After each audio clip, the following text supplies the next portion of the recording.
we are right on the cusp of your ordination to the priesthood. Yeah. What's going through your mind here as we approach that big day?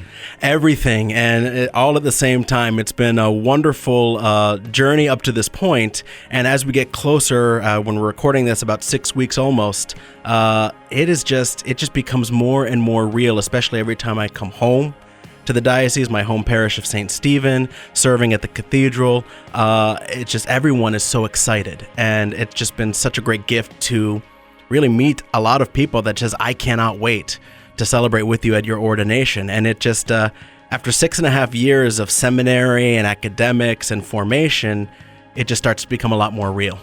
Well, let's go back in time a little bit. All right. When did you first feel like God was calling you to the priesthood? You know, I think the call was always there somewhere, kind of sub-foundationally. You know, I was an altar server growing up at St. Stephen. I did choir ministry. I do love to sing, so that stuck with me all these years. Lector, things like that. And people would always say, you know, have you ever thought of becoming a priest? I was, maybe 12, 13, 14 years old, even up to high school graduation. But, you know, I kind of had my plan for life. I wanted to be a civil engineer. I wanted to work in construction. I wanted to own my own business even. It wasn't until, I was about 25 or 26 years old when I saw the class of 2015 for our diocese be ordained. It was the first time I've ever seen an ordination mass. And I think that was the first time I realized that this is something I hadn't considered before. But should I even dare to consider it? Were you raised Catholic? Were you born in cradle Catholic? Absolutely. I was. And I was born in, not many people know this actually, I was born in Medford, New Jersey. My family moved down to the Tampa area when I was 3. So I don't have many memories of New Jersey, but I do have my baptism photos and everything from my home parish there. And so yeah, baptized as an infant, raised in the church, all the sacraments, First Communion, confirmation, and my family really encouraged me to stay active in our church. You had in your heart and your mind at a high school that, okay, I'm going to run a business, I'm going to get into the construction field maybe. Where'd you go to college? So I went to college, the University of Notre Dame in Indiana for 4 years. Hard to get in there. It was. I'm kind of wondering exactly how I did, to be perfectly honest, but it was a beautiful gift. And after graduation, came back home and attended University of Tampa for 2 years and studied full-time for my MBA. What was their reaction when you said, you know what, I'm thinking about going into the priesthood? I think when I told my mom and my dad, it took them some time to process that. I think that's pretty expected heavy for any parent. But when they realized it, I think they weren't surprised either in their depths of their hearts. Rosie, mom of a future priest here, just in a few days. Tell me what that feels like for you. It's overwhelming. It's something that you just think about it. Oh, okay, he's going to be a priest, but it's not the being a priest what matters. It's the whole package of what you are embracing, and his journey and my journey as a mother and Fred's journey as a father. So it takes a lot of acceptance, a lot of knowing that this is God's will, and that or let me say for myself, as a mother, I have to step aside and allow the Lord take over.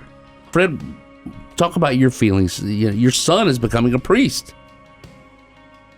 Well, it was hard to accept it at first. Really? Yeah. How so? Well, you always hope for grandchildren, of course, but I knew that he was bound to be a priest from an early childhood.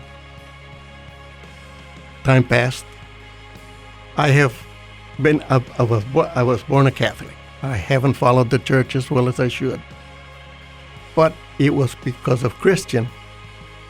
When he stayed with me, he always wanted to go to church. He always wanted to be a server. And I took him and I went closer to the church.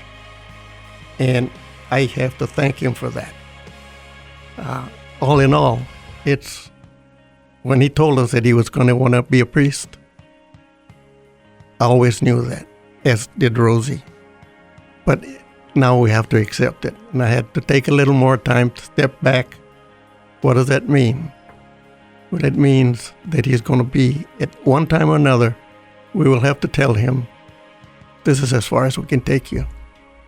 From now on, you go serve the Lord and do the best you can and be the best you can be. Right. Was Christian a life of the party kind of guy, or was he more middle of the road, or was he more introverted?